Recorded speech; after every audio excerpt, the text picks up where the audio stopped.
uncooked to put me into the expeditionary force. I shall be eternally grateful to you for giving me my chance to join a significant action. But you know my luck in these things. At Omdurman I was under fire all day and survived without a scratch, not even a rip in my sleeve." "Thank God for that," Jennie said. Winston made a dramatic gesture. "I'm sorry to say, however, that I shot 5 men, perhaps 7. Although out of 10,000 dead dervishes, I don't suppose my effort signifies. We lost only 5 officers and 65 men, but Colonel Rhodes was wounded, and poor Hubert Howard was killed with a friendly shell. You cannot gild war. All the raw shows through."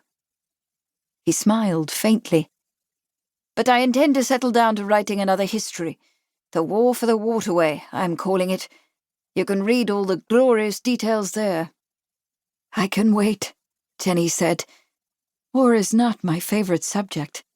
Although, of course, dear boy, I am all for anything you write, as you well know." She patted his hand with a proud smile. "Your dispatches for Borthwick in the Morning Post have caught everyone's eye, although I dare say General Kitchener is mightily miffed at your having written them. Your story of the Malakand Field Force has sold 6,000 copies and is still strong, especially in India, where Lady Curzon says it is read by all the officers. Your agent, Mr. Watt, has sent you an accounting. It appears that you have already earned over £300 in royalties." £300. Winston's smile was rueful.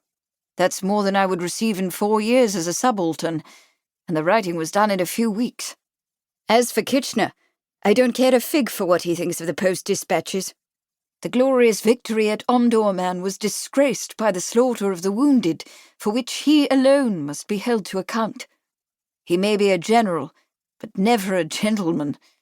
The smile became a grumbling laugh. "In that direction lies my future, Mamma. Not in the sword, but in pen and in politics, speaking the truth as frankly and fully as is possible." "I don't know about the truth," Jennie said, "but I have no doubt about your political future. You have heard me say many times how anxious I am to see you in the Commons, taking up where your father left off." She paused, thinking of Randolph and what had gone into the envelope, and how much it cost her to defend him. Not for his sake, certainly. She would not have lifted a finger to save her dead husband's reputation.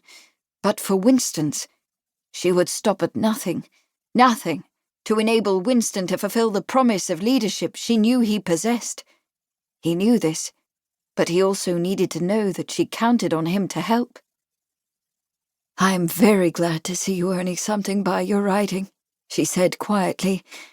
"I don't suppose it's necessary to remind you that every shilling is wanted.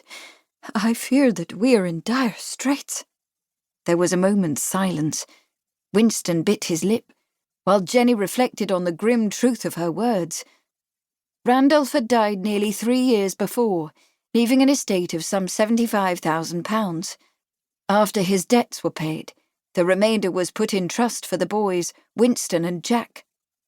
Although Jennie had been Randolph's wife for 20 years, she had received precious little, only the horses, the household goods, and a meagre £500 a year.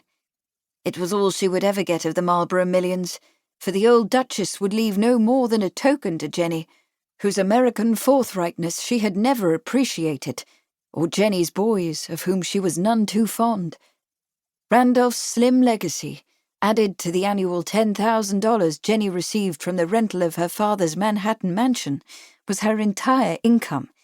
For a woman in upper-class British society with 2 sons to support, it was not nearly enough to keep up appearances, much less do the other things Jennie wanted to do. But Jennie was determined that no one, except her solicitor Lumley, and Winston, of course, should know the extent of her financial woes. She had taken a house in Great Cumberland Place, only a few blocks from Hyde Park, a fine 7-story house of Georgian design, albeit on the wrong side of Oxford Street, which somewhat reduced the cost.